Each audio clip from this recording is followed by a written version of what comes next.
وَكَمْ مِنْ مَلَكٍ فِي السَّمَاوَاتِ لَا تُغْنِي شَفَاعَتُهُمْ شَيْئًا إِلَّا مِنْ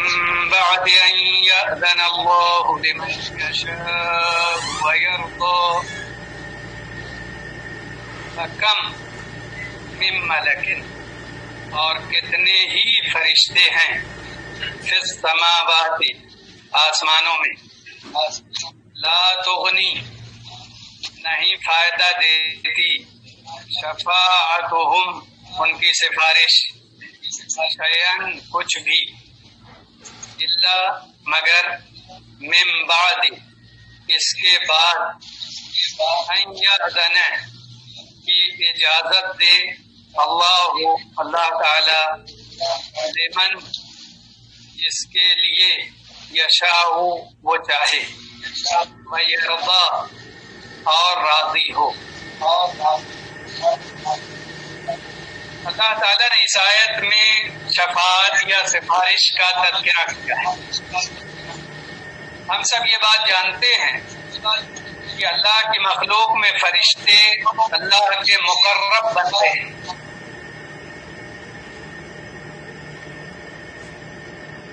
کو اس طرح بنایا ہے کہ وہ اللہ کی فرما برداری کرتے ہیں، اس کی نافرمانی نہیں کرتے، وہی کام کرتے ہیں جن کا اللہ تعالیٰ نے انہیں حکم دیا ہے، اس سے ذرہ برابر بھی انحراف نہیں کرتے. ان کی اس نیکی، اس تقرب اور اللہ کی قربت کے باوجود فرشتوں میں سے کسی کی سفارش فائدہ نہیں دے گی مگر اس کے بعد کہ اللہ تعالی اجازت دے جس کے لیے چاہے اور جس سے راضی اور خوش ہو. کیونکہ اللہ تعالیٰ نے سفارش یا شفاعت کا حق اپنے پاس رکھا ہے، جیسے قرآن میں ہے قل للہ الشفاعۃ جمیعا، ساری سفارشیں اللہ کا حق ہے. یعنی کوئی اپنی مرضی سے اللہ کے سامنے سفارش نہیں کر سکتا، بلکہ یہ اللہ کا حق ہے، وہ جس کو چاہے گا اجازت دے گا اور جس کو اجازت نہیں دے گا وہ نہیں بول سکے گا اور سفارش نہیں کرے گا. یہاں تک کہ مقرب فرشتے، انبیاء، اولیاء، صلحاء کوئی بھی ہوں، اللہ کی اجازت کے بغیر کوئی سفارش. آیت میں یہ ذکر کیا ہے کہ فرشتے آسمانوں میں بہت ہیں، لیکن وہ بھی سفارش کریں تو اللہ تعالیٰ کے سامنے ان کی سفارش کوئی فائدہ نہیں دے گی. سفارش صرف اس وقت فائدہ دے گی جب اللہ تعالیٰ کسی کو اجازت دے سفارش کرنے کی اور جس سے راضی اور خوش ہو. یہ دو شرطیں بتائیں اللہ رب العالمین، اللہ کی اجازت اور اللہ کی رضامندی. اور اللہ نے کہا ہے وَلَا يَشْفَعُونَ إِلَّا لِمَنِ ارْتَضَىٰ، سفارش نہیں کریں گے مگر اللہ جس سے راضی اور خوش ہو. اور کہا ہے مَنْ ذَا الَّذِي يَشْفَعُ عِندَهُ إِلَّا بِإِذْنِهِ، کون ہے جو اللہ کے سامنے سفارش کرے اللہ کی اجازت کے بغیر؟ تو نہ اللہ کی اجازت کے بغیر کوئی سفارش کر سکتا ہے اور نہ ہی اللہ کی رضامندی کے بغیر. دو شرطیں لازم ہیں. اور ہم سب جانتے ہیں کہ اللہ رب العالمین اہل توحید سے راضی ہے، اہل شرک و کفر سے، اہل نفاق سے راضی نہیں. اس لیے کفار و مشرکین کے لیے کوئی بھی سفارش نہیں ہے، اور جو شرک کرنے والے لوگ ہیں ان کے لیے بھی کوئی سفارش نہیں ہے. اللہ تعالیٰ اہل شرک سے، اہل کفر سے، اہل نفاق سے راضی نہیں. جس سے راضی ہوگا اس کے لیے اجازت دے گا اور اس کے بعد کوئی سفارش کرے گا جس کو اجازت دی جائے گی. تو اللہ کی اجازت بھی ضروری ہے اور جس کے لیے شفاعت کی جا رہی ہے اس کی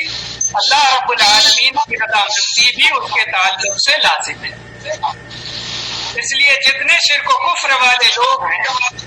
یہ ڈرنا چاہیے کہ وہ یہ سمجھتے ہیں کہ فلاں ہمارے لیے سفارش کریں گے اور فلاں ہمارے لیے سفارش کریں گے، تو ان کی یہ بھول ہے. کفار و مشرکین فرشتوں کو اللہ کی بیٹیاں کہتے تھے اور ان کی عبادت کرتے اور یہ سمجھتے تھے کہ یہ فرشتے اللہ کے سامنے ان کے لیے سفارش کر دیں گے اور اللہ تعالیٰ انہیں معاف کر دے گا اور جنت میں داخل کر دے گا. تو اللہ تعالیٰ نے کہا کہ کتنے زیادہ فرشتے ہیں آسمانوں میں اور زمین میں، کسی کی سفارش فائدہ نہیں دے گی، کوئی سفارش نہیں کرے گی جب تک اللہ تعالیٰ کی اجازت نہ ہو اور اللہ کی رضامندی نہ ہو. تو جو لوگ یہ سمجھتے ہیں کہ ہم فلاں کے ماننے والے ہیں اور فلاں میرے لیے سفارش کریں گے اور فلاں میرے لیے سفارش کریں گے، تو معلوم ہونا چاہیے کوئی کسی کے لیے سفارش نہیں کرے. اسی لیے علماء کہتے ہیں کہ سفارش کا شفاعت دو قسمیں، ایک شفاعہ مثبتہ اور ایک شفاعہ منفیہ. شفاعہ منفیہ یہ ہے کہ ایسی شفاعت یا ایسی سفارش جو منع ہے، اور وہ سفارش وہی ہے کہ کوئی اللہ کی اجازت کے بغیر کرے تو بے فائدہ اور اللہ کی رضامندی کے بغیر کرے تب بھی بے فائدہ. تو ایسی سفارش جو اللہ کی رضامندی اور اللہ کی اجازت کے بغیر ہو، ایسی کوئی سفارش نہیں ہو، یہ منع ہے. دوسری سفارش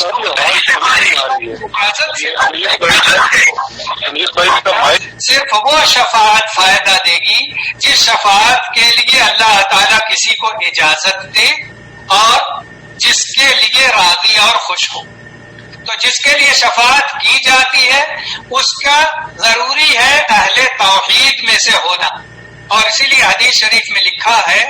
کہ جب نبی صلی اللہ علیہ وسلم سے پوچھا گیا کہ آپ کی شفاعت کا سب سے زیادہ مستحق کون ہوگا، تو آپ نے فرمایا کہ جو لا الہ الا اللہ کا اقرار کیا ہو خلوص دل سے،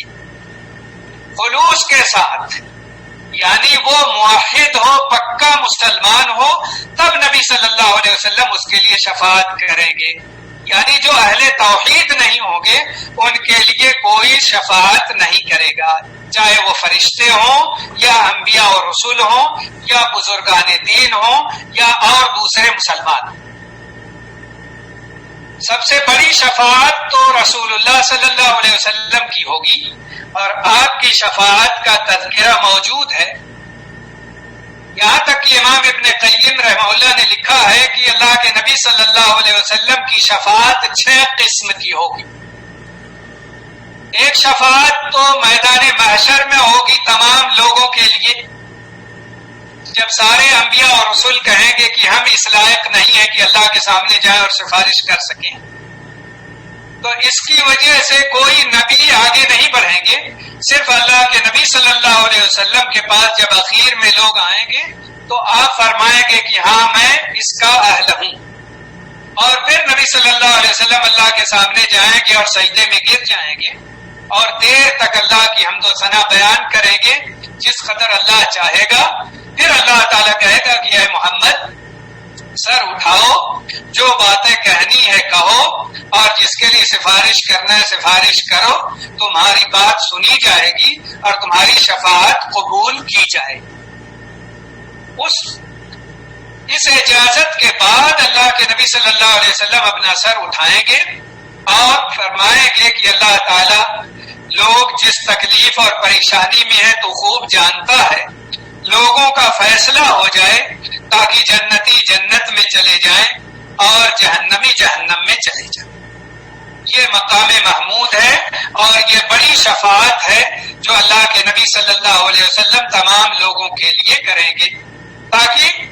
فیصلہ شروع ہو جائے، لوگوں کا حساب شروع ہو جائے اور لوگ اپنے اپنے ٹھکانے چلے جائیں. یہ شفاعت عظمیٰ ہے جو سب سے بڑی شفاعت ہے، اور رسول اللہ صلی اللہ علیہ وسلم کو صرف حاصل ہوگی، کسی اور کو نہیں. ایک شفاعت اللہ کے نبی صلی اللہ علیہ وسلم کی یہ ہوگی کہ وہ اہل توحید جو اپنے گناہوں کی وجہ سے جہنم کے مستحق ہو گئے تو نبی صلی اللہ علیہ وسلم بعض کے لیے شفاعت کریں گے تاکہ وہ جہنم میں نہ داخل ہوں اور اللہ تعالیٰ انہیں جہنم کے عذاب سے بچائے. یہ شفاعت ایک ہوگی. دوسری اور تیسری شفاعت نبی صلی اللہ علیہ وسلم کی ان لوگوں کے لیے ہوگی جو اہل توحید ہوں گے لیکن گناہوں کی وجہ سے جہنم میں ڈال دیے گئے ہوں گے، تو اللہ رب العالمین اجازت دے گا اور نبی صلی اللہ علیہ وسلم ان کے لیے شفاعت کریں گے تاکہ وہ جہنم سے نکال دیے جائیں اور جنت میں داخل کر دیے جائیں۔ یہ ایک شفاعت ہوگی۔ اور اللہ کے نبی صلی اللہ علیہ وسلم ان لوگوں کے لیے بھی شفاعت کریں گے جو جنتی ہیں، اہل توحید ہیں اور جنت میں ہیں، اور نبی صلی اللہ علیہ وسلم ان کے رفع درجات کے لیے شفاعت کریں گے تاکہ ان کا مقام اور ان کا درجہ بلند ہو جائے۔ اور اللہ کے نبی صلی اللہ علیہ وسلم کی شفاعت اپنے چچا ابو طالب کے لیے ہوگی۔ کفار میں سے صرف انہیں کے لیے یہ خاص ہے کہ ان کے لیے شفاعت کریں گے تاکہ اللہ تعالیٰ ان کے عذاب میں تخفیف کر دے۔ اور اسی طرح اللہ رب العالمین انبیاء اور رسول کو اجازت دیں گے جس کے لیے چاہیں گے کہ فلاں کے لیے شفاعت کر دو، فلاں کے لیے سفارش کر دو، تو اللہ کی اجازت سے وہ ان کے لیے سفارش کریں گے۔ اسی طریقے سے بزرگان دین، اولیاء اللہ، نیک اور صالح لوگ، مومن لوگ اور کچھ بچے اور کچھ نیک، اللہ تعالیٰ جنہیں عزت و تکریم سے نوازے گا انہیں اجازت دے دے گا کہ فلاں کے لیے شفاعت کر دو، فلاں کے لیے سفارش کر دو، اور وہ سفارش کریں گے اور اللہ تعالیٰ انہیں معاف کر دے گا یا ان کے گناہ بخش دے گا یا انہیں جنت میں داخل کر دے گا یا ان کے درجات بلند کر دے گا، یا کوئی جہنمی ہے تو جہنم سے بچا لے گا یا جہنم میں ہے تو ان کو جہنم سے نکال دے گا۔ اس طرح مختلف شفاعتیں نبی صلی اللہ علیہ وسلم کی ہوں گی اور دوسرے مومنین صالحین کی بھی ہوں گی اللہ رب العالمین کی اجازت سے۔ لیکن جب تک اللہ تعالیٰ اجازت نہیں دے گا تب تک کوئی کسی کے لیے سفارش نہیں کرے گا، یہاں تک کہ اللہ کے نبی صلی اللہ علیہ وسلم بھی کسی کے لیے سفارش نہیں کرے۔ اسی لیے اہل سنت والجماعت کا یہ عقیدہ ہے کہ شفاعت خالص اللہ کی ملکیت ہے، تو کسی اور سے شفاعت کے طلبگار مت بنو، اللہ تعالیٰ سے درخواست کرو کہ فلاں کو میرا سفارشی بنا دے، نبی صلی اللہ علیہ وسلم کو میرا سفارشی بنا دے۔ جو کچھ مانگنا ہے اللہ سے مانگو، اللہ سے درخواست کرو، کسی اور کو یہ حق حاصل نہیں کہ وہ اپنی مرضی سے جس کے لیے شفاعت کرے، جس کے لیے چاہے شفاعت کرے، یہ کسی کو حق حاصل نہیں ہوگا، چاہے وہ انبیاء اور رسول ہوں یا فرشتے ہوں یا بزرگان دین ہوں یا اولیاء اللہ ہوں۔ یہی اہل سنت والجماعت کا عقیدہ ہے۔ اسی لیے اللہ تعالیٰ نے اس آیت میں یہ ذکر کر دیا کہ فرشتے جو اللہ کے مقرب بندے ہیں وہ بھی اللہ کی اجازت اور اللہ کی رضامندی کے بغیر شفاعت نہیں کریں گے، اگر شفاعت کریں بھی تو سنی نہیں جائے گی اور اس کا کوئی فائدہ نہیں۔ ان الذين لا يؤمنون بالآخرة ليسمون الملائكة تسمية الأنثى، بے شک وہ لوگ جو ایمان نہیں رکھتے آخرت پر، ليسمون البتہ نام رکھتے ہیں، الملائکۃ فرشتوں کا، تسمیت نام، الانثى زنانے یعنی عورتوں کے نام، اور وہ فرشتوں کو اللہ کی بیٹیاں کہتے تھے اور وہ یہ سمجھتے تھے کہ وہ اللہ کے مقرب ہیں، اللہ کی بیٹیاں ہیں تو وہ ہمارے لیے سفارش کریں گے۔ اس لیے وہ کیا کرتے تھے، ان کی اپنی ایک شکل بناتے تھے اپنے خیال سے اور پھر ان کی شکل بنا کر ان کے مجسمے بناتے اور ان کی پوجا اور عبادت کیا کرتے تھے، اس امید پر کہ وہ ان کے لیے سفارش کرے گی یا فرشتے سفارش کریں گے۔ تو اللہ رب العالمین نے ان کی تردید کی اور کہا ایک تو تم لوگ ان کو اللہ کی بیٹیاں کہتے ہو اور زنانے ان کے نام رکھتے ہو، یہ غلط ہے۔ دوسرے تم یہ سمجھتے ہو کہ وہ سفارش کریں گے، تو تمہیں معلوم ہونا چاہیے کہ فرشتے بھی اللہ کے سامنے سفارش نہیں کریں گے جب تک اللہ اجازت نہیں دے گا، اور اللہ صرف اہل توحید کے لیے اجازت دے گا، اہل شرک و کفر اور نفاق کے لیے اجازت نہیں۔ وما لهم به من علم ان يتبعون الا الظن وان الظن لا يغني من الحق شيئا۔ وما لهم اور نہیں ہے ان کو بھی اس کا من علم کوئی علم، اس کے بارے میں ان کو کوئی علم نہیں۔ ان يتبعون الا الظن، وہ نہیں اتباع کرتے، نہیں پیروی کرتے مگر گمان کی۔ وان الظن اور بے شک گمان لا یغنی من الحق شیئا، نہیں فائدہ دیتا حق کے مقابلے میں کچھ بھی۔ ان کا یہ گمان ہے،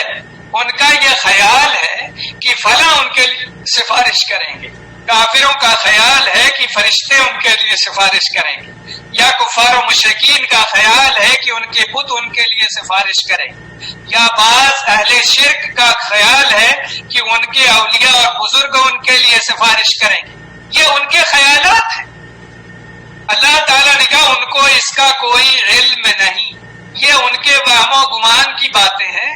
اور گمان حق کے مقابلے میں کوئی فائدہ نہیں دیتا۔ تو جتنے لوگ خیالی پلاؤ پکاتے ہیں اور یہ سمجھتے ہیں کہ ان کے اس خیال کی بنیاد پر ان کے ساتھ ایسا ہو جائے گا اور اس خیال کی بنا پر ان کے ساتھ یہ بھلائی اور احسان ہو جائے گا، یہ ان کی خام خیالی ہے اور اس کا کوئی فائدہ انہیں حاصل نہیں ہوگا۔ میں ایک بار انڈیا میں تھا اور جمعہ کا خطبہ دیا ایک مسجد میں، اور پھر گفتگو آئی کہ بہت سے لوگ اس طرح کی گفتگو کرتے رہتے ہیں کہ فلاں بزرگ آئے اور انہوں نے ان کے ساتھ یہ کیا اور ان کے ساتھ یہ بھلائی کی اور ان کے ساتھ یہ احسان کیا اور فلاں کو مشکل سے بچا دیا، فلاں کے جہاز کو نکال دیا اور فلاں فضاؤں میں اڑتے ہوئے آئے اور پھر آ کر کے اس کی مدد کی۔ اس طرح کی جو باتیں ہیں یہ سب صرف وہم و گمان ہے، کیونکہ اللہ رب العالمین نے قرآن میں کہا ہے ثم انکم بعد ذلک لمیتون ثم انکم یوم القیامت تبعثون، کہ اس دنیا کی زندگی گزارنے کے بعد تم لوگ مر جاؤ گے، پھر تم لوگ قیامت کے دن اٹھائے جاؤ گے۔ تو میں نے ذکر کیا کہ اللہ تعالیٰ نے کہا ہے کہ قیامت کے دن لوگوں کو اٹھایا جائے گا اور اس سے پہلے کوئی اپنی قبر سے نہیں نکلتا۔ تو یہ سوچنا کہ فلاں قبر سے نکلتے ہیں یا فلاں بزرگ آتے ہیں اور فلاں مشکل دور کرتے ہیں یا فلاں ضرورت پوری کرتے ہیں یا فلاں بات سنتے ہیں یا فلاں خیال کرتے ہیں، یہ سب خام خیالی ہے، یہ وہم و گمان ہے۔ تو جمعہ پڑھا کر کے نکلا تو ایک شخص کہنے لگا ہو سکتا ہے قبروں سے نکلتے ہوں، ہو سکتا ہے مدد کرتے ہوں، ہو سکتا ہے آتے ہوں۔ میں نے کہا یہی گمان ہے، اور گمان حق کے مقابلے میں کوئی فائدہ نہیں دیتا۔ ہو سکتا ہے کیا چیز ہے؟ دین اسلام تو اس یقین کا نام ہے جو یقین اللہ اور اس کے رسول صلی اللہ علیہ وسلم نے کتاب و سنت کی تعلیمات سے ہمیں دیا ہے۔ ان تعلیمات سے ہٹ کر ہم سوچیں ہو سکتا ہے یہ صحیح ہو سکتا ہے یہ صحیح ہو سکتا ہے فلاں میرے لیے سفارش کرے، یہ سب خام خیالی ہے۔ اسی کا اللہ تعالیٰ نے تذکرہ کیا ہے کہ یہ لوگ صرف گمان کی پیروی کرتے ہیں اور گمان حق کے مقابلے میں کچھ فائدہ نہیں دیتا۔ فَأَعْرِضْ عَمَّنْ تَوَلَّىٰ عَنْ ذِكْرِنَا وَلَمْ يُرِدْ إِلَّا الْحَيَاةَ الدُّنْيَا ذَلِكَ مَبْلَغُهُم مِّنَ الْعِلْمِ إِنَّ رَبَّكَ هُوَ أَعْلَمُ بِمَنْ ضَلَّ عَنْ سَبِيلِهِ وَهُوَ أَعْلَمُ بِمَنِ اهْتَدَىٰ۔ لہذا آپ اعراض کریں، منہ پھیر لیں، عمن تولا، اس شخص سے جو روگردانی کرے، جو خود منہ پھیرے، جو بات نہ سنے، جو دور بھاگے اللہ سے، اس کے رسول سے، اسلامی تعلیمات سے۔ اسی لیے کہا عن ذکرنا، ہمارے ذکر سے۔ علماء کہتے ہیں ذکر سے مراد ایک تفسیر یہ ہے کہ قرآن ہے، جو قرآن اور اس کی تعلیمات سے منہ پھیرے، ایک یہ ہے کہ اللہ کی یاد سے، اللہ کے ذکر سے منہ پھیرے، اور ایک تفسیر یہ ہے کہ وہ ذکر اذکار وغیرہ کا اہتمام نہ کرے، اور نبی صلی اللہ علیہ وسلم جس ذکر کی تعلیم دیتے تھے اس سے وہ دور رہے، یا یہ ہے کہ نبی صلی اللہ علیہ وسلم کتاب و سنت کی جو باتیں سکھاتے تھے، جو تعلیمات دیتے تھے، اس سے وہ اعراض کرے اور منہ پھیرے، یعنی اسلامی تعلیمات سے وہ دور رہے۔ یہ ساری چیزیں اللہ کے ذکر میں شامل ہیں، ایسے ہی تفسیر میں لکھا ہوا ہے۔ تو کہا کہ جو اس طرح منہ پھیرتا ہو تو آپ بھی اس سے منہ پھیر لیں، یعنی اس کے پیچھے پڑنے کی ضرورت نہیں۔ ان علیک الا البلاغ، آپ کا کام تو صرف پہنچا دینا ہے۔ اگر وہ بات نہیں سنتا، تکبر کرتا ہے، دور بھاگتا ہے، اکڑ دکھاتا ہے، تو وہ آپ کا کچھ نقصان نہیں کرے گا، وہ اپنا نقصان کرتا ہے۔ تو اللہ نے کہا اپنے نبی محمد صلی اللہ علیہ وسلم سے کہ جو روگردانی کرے، جو منہ پھیرے نبی صلی اللہ علیہ وسلم سے یا آپ کی تعلیمات سے یا قرآن سے یا اللہ کے ذکر سے، تو آپ بھی اس سے اعراض کر لیں۔ یہ وہ انسان ہے جو دنیاوی زندگی کا خواہاں ہے، وہ نہیں چاہتا مگر حیات دنیا۔ ذالک مبلغہم، یہی ہے ان کا مبلغ علم، مبلغہم من العلم، یہی ان کا مبلغ علم ہے، یہی ان کے علم کی انتہا ہے۔ کیا مطلب اس کا؟ وہ یہ سمجھتے ہیں کہ دنیا جس کو مل گئی، دنیا کے ساز و سامان جسے مل گئے، دنیاوی ترقی جسے مل گئی، وہ کامیاب ہے۔ ان کا علم ان کو صرف یہی سکھاتا ہے، ان کے علم کی منتہا یہ ہے، اس کی حد یہ ہے کہ وہ سمجھتے ہیں کہ دنیا حاصل ہو جائے اور دنیاوی ترقی میں وہ آگے بڑھ گئے تو وہ یہ سمجھتے ہیں کہ وہ بڑے کامیاب ہیں۔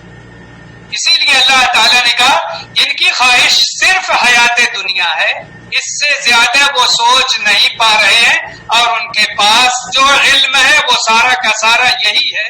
کہ وہ دنیا پا گئے اور اس میں ترقی کر گئے، اور اسی لیے وہ یہ سمجھتے ہیں کہ جو لوگ اللہ اور دین کا کام کرتے ہیں اور اسلامی تعلیمات سے شغف رکھتے ہیں وہ لوگ ناکام ہیں، کیونکہ ان کے پاس پیسے کم ہیں، مال کم ہے اور دنیا کے عیش و آرام کم ہے، تو وہ یہ سمجھتے ہیں کہ کامیاب وہ خود ہیں، اور جو اسلامی تعلیمات کو اختیار کیے ہوئے ہیں یا دنیاوی لحاظ سے کچھ کم درجے کے ہیں تو وہ سمجھتے ہیں کہ وہ ناکامیاب ہیں۔ انہیں معلوم ہونا چاہیے کہ اصل مومن کا سرمایہ آخرت ہے اور آخرت کی کامیابی ہے، اور اللہ نے ذکر کیا ہے فَمَنْ زُحْزِحَ عَنِ النَّارِ وَأُدْخِلَ الْجَنَّةَ فَقَدْ فَازَ وَمَا الْحَيَاةُ الدُّنْيَا إِلَّا مَتَاعُ الْغُرُورِ، جو جہنم کے عذاب سے بچا لیا گیا اور جنت میں داخل کر دیا گیا وہی کامیاب ہے، اور دنیاوی زندگی تو دھوکے کا سامان ہے۔ تو معاملہ اصل یہی ہے۔ اللہ تعالیٰ نے ان کفار و مشرکین اور بے دینوں کا تذکرہ کیا اور کہا کہ جو اللہ کی یاد سے، اللہ کے ذکر سے، اللہ کے قرآن سے، اللہ کی تعلیمات سے منہ پھیرتے ہیں، حقیقت میں یہ دنیا دار لوگ ہیں، اور وہ یہ سمجھتے ہیں کہ دنیاوی ترقی یا دنیا کے ساز و سامان یا دنیا کا مال چاہے جیسے ان کو مل گیا وہ کامیاب ہو گئے۔ تو ان کا علم یہی بات انہیں سکھاتا ہے، تم جانو ان ربک هو اعلم بمن ضل عن سبیلہ، بے شک آپ کا رب خوب جانتا ہے اسے جو بھٹک گیا اس کے راستے سے، وَهُوَ أَعْلَمُ بِمَنِ اهْتَدَىٰ، اور وہ خوب جانتا ہے اسے جو ہدایت پائے۔ ظاہر ہے جو اللہ کی بات مانا، اللہ پر ایمان لے آیا، ایک اللہ کا بن کر کے رہ گیا، اسی کے لیے جیا، اسی کے لیے مرا، خالص اسی کی عبادت کی، اللہ اس سے راضی ہوگا، اس سے خوش ہوگا، اس کے لیے ہدایت ہے، اس کے لیے جنت ہے، نہ کہ اس کے لیے جو اللہ کے دین سے منہ پھیرے، جو اسلام سے روگردانی کرے، جو کفر و شرک کرے، جو ظلم و فساد پھیلائے، اس کے لیے یقیناً نہیں۔ یقیناً اللہ کی نعمتیں اور جنت اور کامیابی یہ ساری کی ساری ان لوگوں کے لیے ہے جو اہل توحید ہیں، جو اللہ کے راستے پر گامزن ہیں، جو اپنے رب کی رضامندی کے خواہاں ہیں۔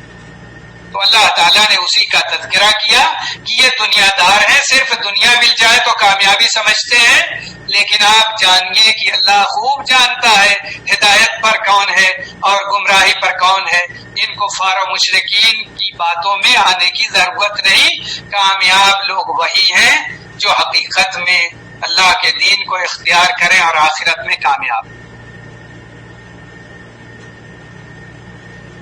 وَلِلَّهِ مَا فِي السَّمَاوَاتِ وَمَا فِي الْأَرْضِ لِيَجْزِيَ الَّذِينَ أَسَاءُوا بِمَا عَمِلُوا وَيَجْزِيَ الَّذِينَ أَحْسَنُوا بِالْحُسْنَى۔ اور اللہ ہی کے لیے ہے جو کچھ آسمانوں میں ہے اور جو کچھ زمین میں ہے، تاکہ وہ جزا دے یا سزا دے الذین اساؤوا ان لوگوں کو جنہوں نے برائیاں کی، بما عملوا بسبب اس کے جو انہوں نے عمل کیے، ویجزی اور جزا دے بدلہ دے الذین احسنوا ان لوگوں کو جنہوں نے نیکیاں کی، بالحسنى اچھائی کے ساتھ۔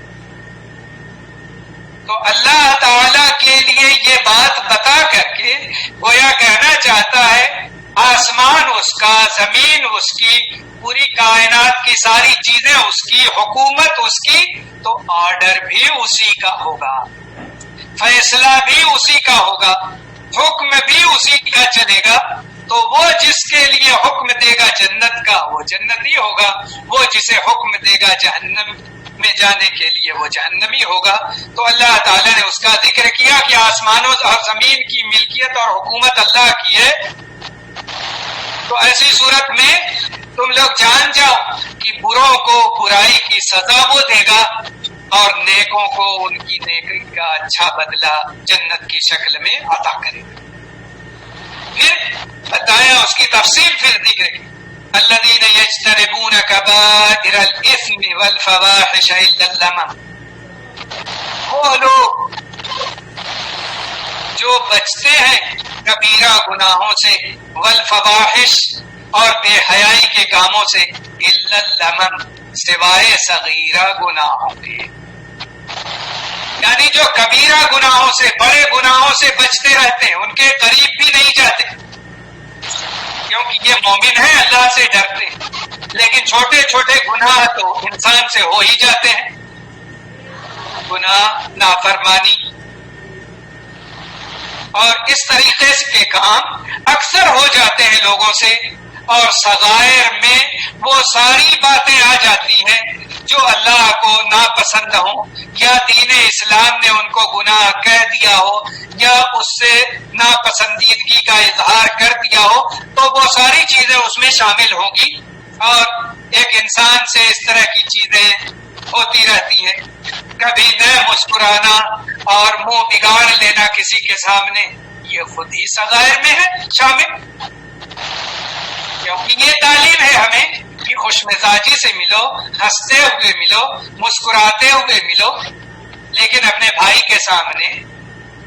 اس طریقے سے ملنا کہ ایسا لگے کہ جیسے آپ ناراض ہوں، غصے میں ہوں، منہ بگاڑے ہوئے ہوں۔ تو مختلف انداز اور مختلف چیزیں صغائر میں شامل ہوتی ہیں۔ تو اللہ پاک نے کہا کہ یہ سب چیزیں ہو جاتی ہیں لوگوں سے، اس لیے اللہ تعالی ان کو تو معاف کر دے گا، کبھی نیکیاں کرنے کی وجہ سے اور کبھی اپنے فضل و کرم کی وجہ سے، مگر ان کی خاص بات یہ ہے کہ کبیرہ گناہوں کے قریب نہیں جاتے، بڑے گناہ نہیں کرتے، ہمیشہ ان سے دور رہتے، اور کبائر بہت سے ہیں، اور حافظ ذہبی نے تو ایک کتاب لکھی ہے کتاب الکبائر، امام ذہبی نے، اس میں بہت سے 70 سے زائد کبیرہ گناہوں کا تذکرہ کیا۔ اسی طرح کتاب الزواجر ہے امام حیتمی کی۔ تو مختلف علماء نے بڑے گناہوں کے تعلق سے لکھا ہے، تو ان چیزوں کو جاننا اور پھر ان سے بچنا بہت ضروری ہے، تاکہ ہم مسلمان ہونے کی حیثیت سے کبائر سے بہرحال دور رہیں، اور جو صغائر ہیں ان سے بھی بچنے کی کوشش کریں۔ لیکن بہرحال سارے لوگوں سے یہ گناہ ہو ہی جاتے ہیں، تو اللہ رب العالمین انہیں معاف فرما دیتا ہے اپنے فضل و کرم سے، اور کبھی نیکیاں کرنے کی وجہ سے، نماز پڑھ لینے کی وجہ سے، وضو کر لینے کی وجہ سے، خیر کے کام کرنے کی وجہ سے، صدقات و خیرات کرنے کی وجہ سے، کسی کی مدد کرنے کی وجہ سے، مسکرا دینے کی وجہ سے، کسی کا بوجھ اٹھا دینے کی وجہ سے، اچھی بات بتا دینے کی وجہ سے، مختلف اچھے کام کرنے کی وجہ سے اللہ تعالیٰ گناہوں کو مٹاتا رہتا ہے، کیونکہ اس نے کہا ہے ان الحسنات یذہبن السیئات، نیکیاں برائیوں کو ختم کر دیتی ہیں، مٹا دیتی ہیں۔ ان ربک واسع المغفرہ، بے شک آپ کا رب بڑی وسیع مغفرت والا ہے، یعنی وہ بہت معاف کرتا رہتا ہے۔ وہ عالم بکم، وہ خوب جانتا ہے تم کو، اذ انشأکم من الارض، جب اس نے پیدا کیا تمہیں مٹی سے، زمین سے یعنی مٹی سے، وَإِذْ أَنْتُمْ أَجِنَّةٌ، اور جب تم تھے چھوٹے بچے، فی بطون امہاتکم، اپنی ماؤں کے پیٹوں میں، فلا تزکوا انفسکم، لہذا تم نہ پاکی بیان کرو اپنے آپ کی، وہ عالم، وہ خوب جانتا ہے، بمن اتقا، اسے جو پرہیزگار ہے یا جس نے پرہیزگاری اختیار کی۔ اللہ تعالی نے ایک تو اپنی مغفرت کا ذکر کیا کہ وہ بہت معاف کرنے والا، درگزر کرنے والا ہے، اس لیے اہل ایمان اور اہل توحید کبائر سے اگر بچتے رہیں تو صغائر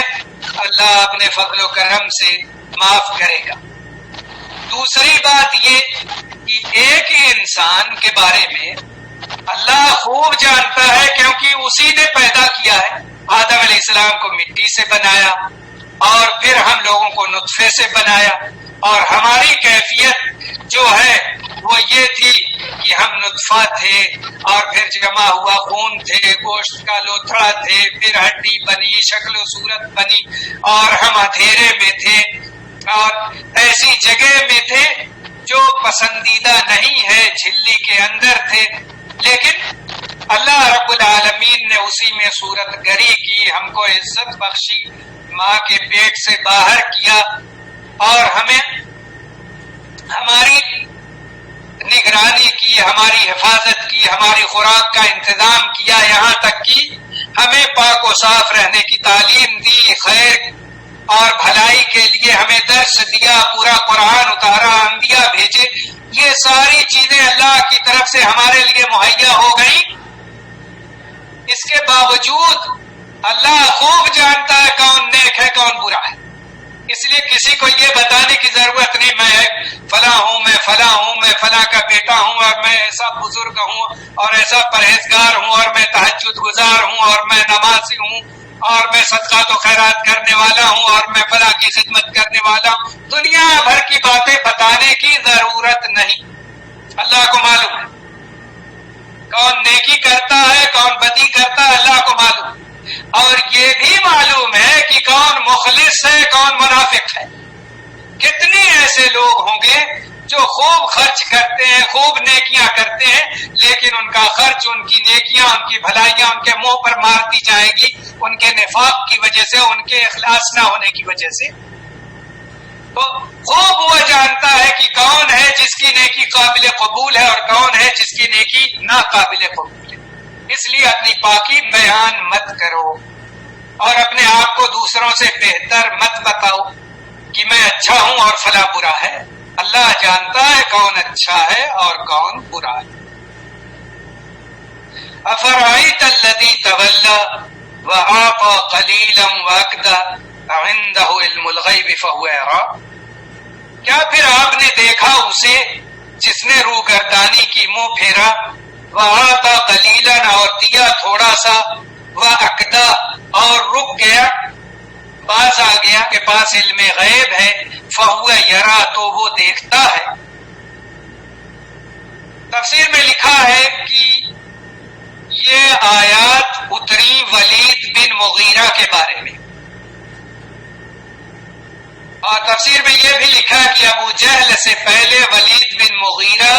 یہی سردار تھا قریش کا، اور یہ ان میں سمجھدار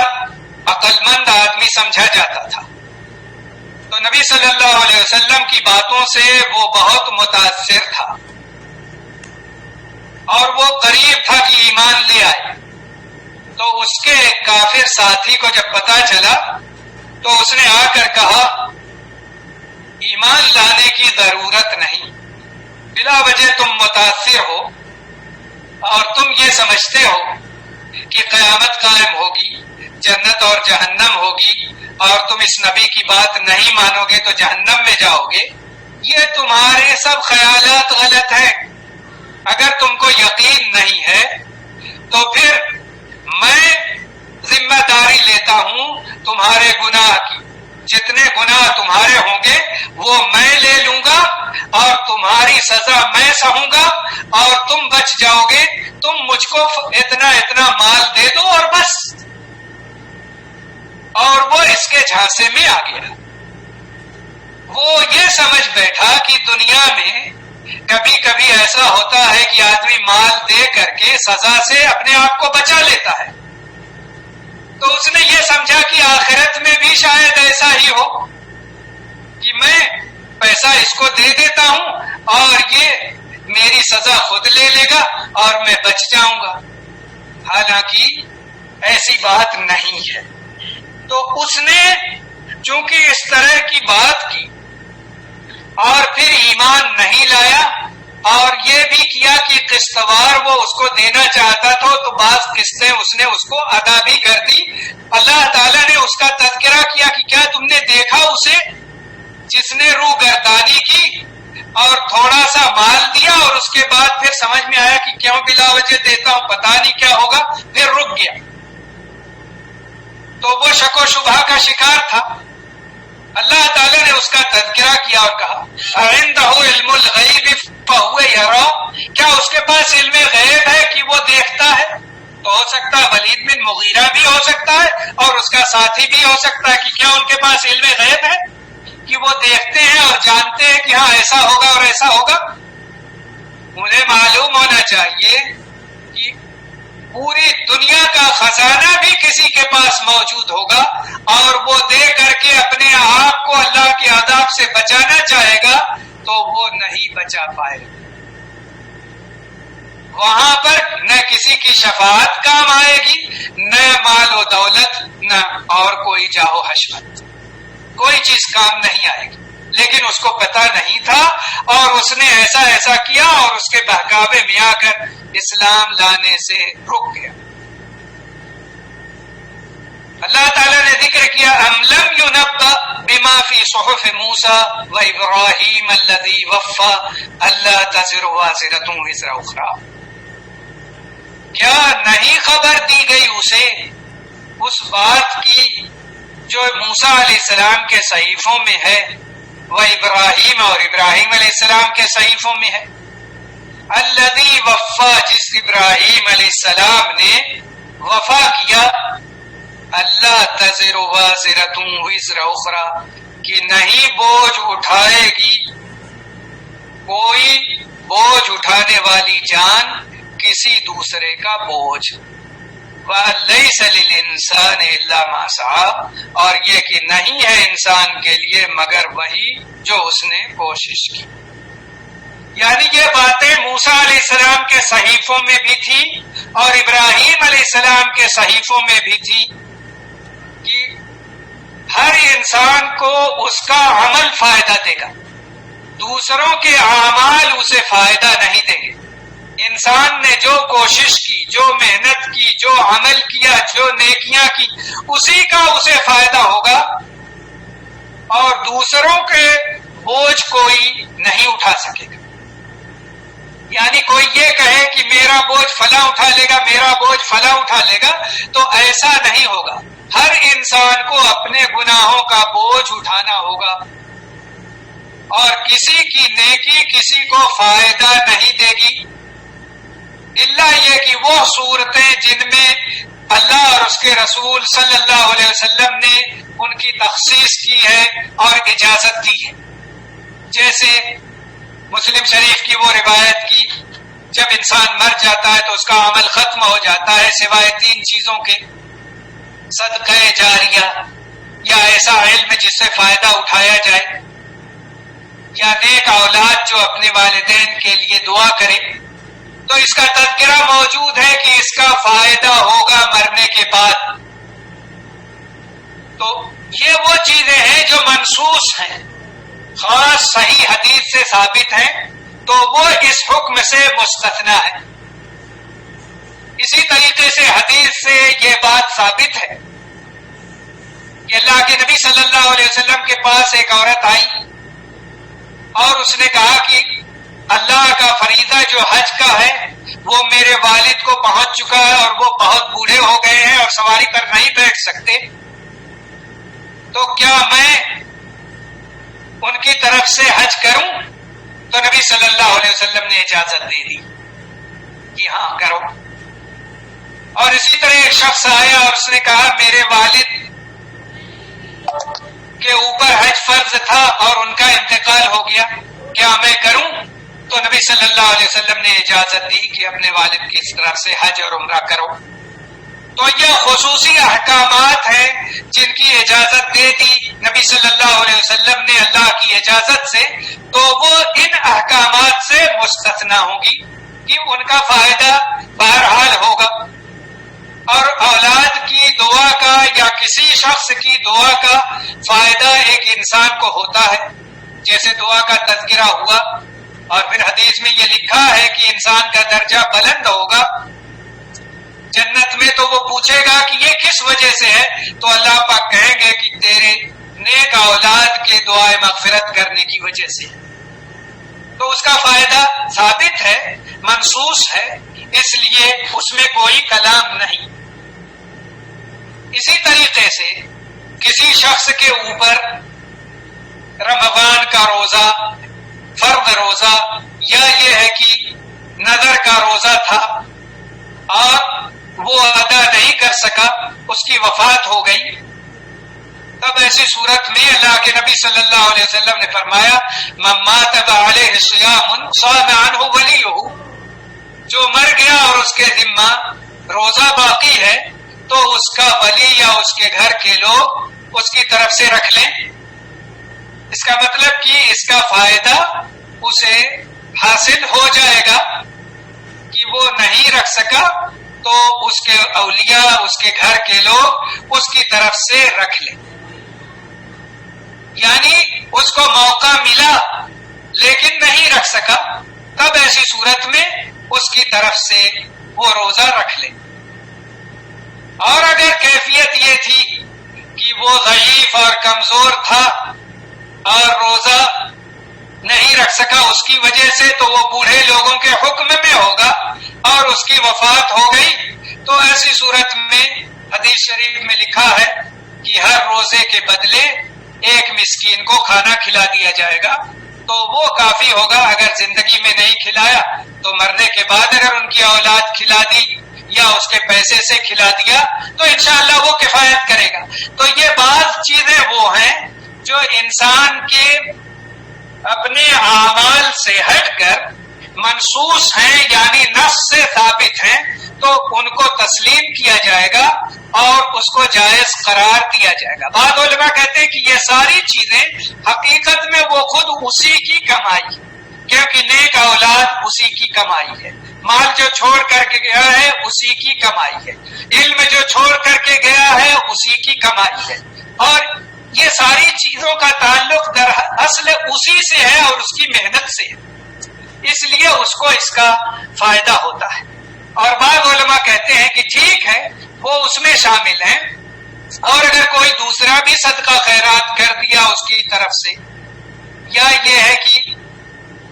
اس کے گھرانے میں سے کوئی بھی اس کی طرف سے رکھ لیا اوپر تھا، تو انشاءاللہ وہ کفایت کر جائے گا اللہ کے حکم سے. تو یہ وہ چیزیں ہیں جو ثابت ہیں، اور جن چیزوں کا ثبوت نہیں ہے اس میں اصل یہی ہے کہ ایک انسان کو اس کے اپنے اعمال اور محنت کا فائدہ ہوگا. جیسے نماز پڑھنا، وہ نماز نہیں پڑھتا تھا تو کوئی دوسرا اس کی طرف سے نماز پڑھتا رہے تو اس کو فائدہ نہیں ہوگا. یا یہ ہے کہ وہ روزہ نہیں رکھتا تھا، روزے کا منکر تھا، یا روزہ رکھتا ہی نہیں تھا جان بوجھ کر کے، تو پھر دوسرے کو اس کی طرف سے روزہ رکھنے کا فائدہ نہیں ہوگا. یا روزہ وہ رکھتا تھا، کوئی دوسرا اس کی طرف سے نفلی روزہ رکھنا شروع کر دے تاکہ اس کو فائدہ ہو، تو یہ فائدہ اس کو حاصل نہیں ہوگا. کیونکہ نبی صلی اللہ علیہ وسلم نے جو اجازت دی وہ یہ کہ اس کے اوپر روزہ فرض تھا اور وہ نہیں رکھ سکا، موقع مل کر کے بھی نہیں رکھا، کوتاہی ہو گئی، تب ایسی صورت میں اس کے گھر والے رکھتے. یہ نہیں کہ نفلی رکھتے رہے اس کی طرف سے. اسی طرح قرآن کی تلاوت اور قرآن پڑھ کر کے اس کو بخشنا، تو اس کا بھی ثبوت نبی صلی اللہ علیہ وسلم اور صحابہ سے نہیں ہے. اس لیے اگر کوئی قرآن خوانی کرتا ہے اور کراتا ہے اور اس کا ثواب بخشتا ہے تو یہ غیر منصوص ہے، اس کی کوئی دلیل نہیں، کوئی ثبوت نہیں. صرف علماء ہیں جو بعد اس کی اجازت دیتے ہیں، مگر کوئی دلیل ثابت نہیں. اور یہ بات ہمیشہ یاد رکھو کہ نبی صلی اللہ علیہ وسلم کے زمانے میں اگر کوئی کام ممکن تھا کہ وہ کر سکتے تھے نبی اور صحابہ، اور وہ خیر اور بھلائی کا کام تھا، اس کے باوجود ان میں سے کسی نے نہیں کیا تو وہ شریعت نہیں بن سکتی اور ہمارے لیے اس پر عمل کرنا جائز نہیں ہوگا. یہ قرآن نبی صلی اللہ علیہ وسلم اور صحابہ کے زمانے سے موجود ہے. یہ ممکن تھا کہ نبی صلی اللہ علیہ وسلم قرآن پڑھتے اور بخشتے، یہ ممکن تھا کہ صحابہ قرآن پڑھتے اور مرنے والوں کے لیے بخشتے، مگر نہ نبی صلی اللہ علیہ وسلم نے کسی کے لیے قرآن پڑھ کر کے بخشا، نہ صحابہ نے کسی کے لیے قرآن پڑھ کر کے بخشا. اس سے یہ بات ثابت ہوئی کہ یہ چیز موجود ہونے کے بعد بھی جب نہیں کی تو پھر اس کا پڑھ کر کے بخشنا مشروع نہیں، ہمارے دین کی تعلیم نہیں. اسی طرح وہ سارے کام، چاہے وہ تیجا ہو یا 10واں ہو یا 20واں ہو یا 6 ماہی ہو یا برسی ہو یا اس طرح کے اعمال ہوں، یہ سارے کام جو لوگ کرتے ہیں، یا کنڈا بھرنا ہو یا اور اس طرح کے کام ہوں، انہیں معلوم ہونا چاہیے کہ نبی صلی اللہ علیہ وسلم یہ کام کر سکتے تھے، صحابہ یہ کام کر سکتے تھے، اس کے باوجود ان میں سے کسی نے نہیں کیا. تو آج اگر کوئی کرتا ہے تو وہ کتاب و سنت کے خلاف عمل کرتا ہے، نبی اور صحابہ کا مخالف ہے. اس کا عمل اس کے لیے باعث وبال تو بن سکتا ہے، خیر اور بھلائی کا سبب نہیں بن. اسی لیے اللہ نے کہا کہ کوئی بوجھ اٹھانے والا کسی دوسرے کا بوجھ نہیں اٹھائے گا، اور انسان کو وہی کچھ حاصل ہوگا جو اس نے اپنی زندگی میں محنت کی اور کمایا ہے. یہ مت کہتے پھرو کہ ہماری تو اتنی اولاد ہے، فلاں صدقہ کر دے گا، فلاں نیکی کر دے گا اور میں جنت میں چلا جاؤں گا. اس کا فائدہ نہیں. انسان خود نیک بنے، اچھا بنے، خیر کے کام کرے، کیونکہ نبی صلی اللہ علیہ وسلم نے اسی بات کی تعلیم دی ہے. اپنی بیٹی فاطمہ سے کہتے تھے کہ خود نیک بنو، میں تمہارے کام نہیں آؤں. اپنے چچا سے، عباس سے کہتے تھے خود نیکیاں کر لو، میں تمہارے کام نہیں آؤں گا. اے پھوپھی صفیہ، خود نیک بنو، میں تمہارے کام نہیں آؤں گا. اس لیے دوسروں کے بھروسے پر زندگی گزارنا یا پیسہ چھوڑ کر کے مر جانا کہ ہاں وہ لوگ میرے لیے یہ کر دیں گے اور وہ یہ کر دیں گے، تو اس سے فرائض معاف نہیں ہوں. اور جو فرائض میں کوتاہی کرتا ہو تو پھر وہ ضرور پکڑا جائے گا اور کوئی مال اور کوئی آل و اولاد اسے فائدہ نہیں دے گی. اللہ تعالی ہمیں دین کی سمجھ عطا کرے، توحید و سنت پہ قائم اور باقی رکھے، شرک و کفر اور نفاق سے ہم سب کو بچائے.